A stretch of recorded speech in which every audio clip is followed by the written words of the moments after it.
1526 में भारत के इतिहास में एक बहुत ही महत्वपूर्ण घटना घटती है, जिसमें उज्बेकिस्तान का एक आक्रमणकारी बाबर भारत पर आक्रमण करके पानीपत की लड़ाई में इब्राहिम लोदी को परास्त करता है और दिल्ली की सल्तनत पर वह अपना सत्ता कायम करता है। इस प्रकार से भारत में मुगल वंश के संस्थापक के रूप में बाबर को जाना जाता है। बाबर का पूरा नाम जहीरुद्दीन बाबर था और वह अन्य आक्रमणकारी की तरह भारत में भी आक्रमण करने आया था, लेकिन फर्क सिर्फ इतना रहा कि बाकी के आक्रमणकारी भारत से लूट का माल लेकर के वापस लौट जाते थे, अपने देश को चले जाते थे। बाबर भारत में ही रहने का फैसला किया और भारत में ही अपने साम्राज्य को कायम किया। इस प्रकार से यह मुगल वंश का संस्थापक बना। बाबर के बाद इसके पुत्र हुमायूं दिल्ली सल्तनत की गद्दी पर बैठा।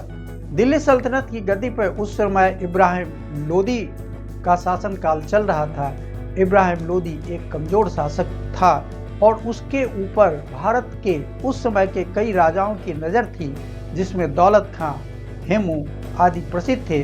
और इन लोगों ने अपने मैसेंजर के द्वारा बाबर को संवाद भी दिया था कि वह भारत पर आक्रमण करे और जब भारत पर आक्रमण समाप्त हो जाएगी वे अपने देश लौट जाएंगे तो ये लोदी वंश का जो साम्राज्य है उस पर ये लोग कब्जा कर लेंगे। लेकिन इनके सपना चकनाचूर हो गया जब बाबर ने भारत में ही रहने का फैसला किया और अपने साम्राज्य का विस्तार किया गया। वर्तमान काल में बाबर को एक खलनायक के रूप में प्रस्तुत किया जाता है, लेकिन बाबर भारत में कोई धार्मिक प्रचार प्रसार के लिए नहीं आया था, वह अपना साम्राज्य विस्तार करने के लिए आया था।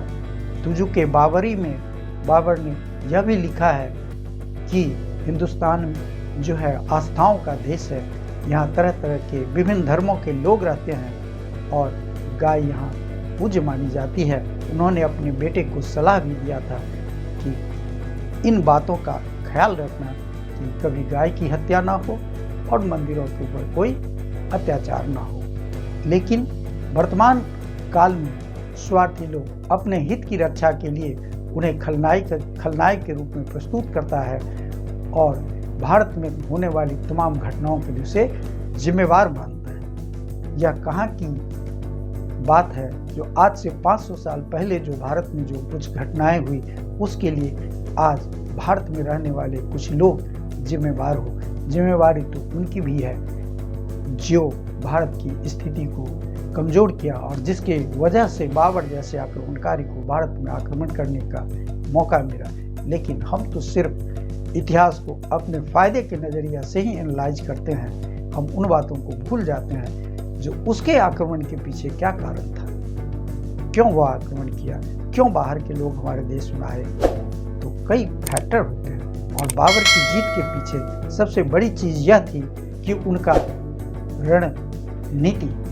बाबर ने अपने से कई गुना बड़े सैनिक को हराया था। वह कुशल सेना नायक और एक सफल योद्धा था। धन्यवाद।